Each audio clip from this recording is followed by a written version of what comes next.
Hello students, let's read subtraction.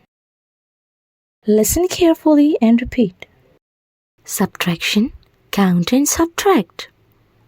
There are 6 triangles. Cross out 2. How many left? 4. 6 minus 2 left 4. There are 9 circles. Cross out 3. How many left? 6. 9 minus 3 6.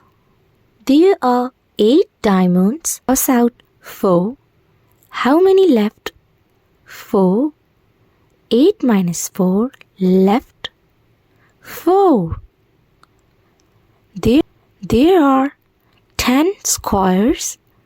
Cross out 5. How many left? 5. 10 minus 5 left 5.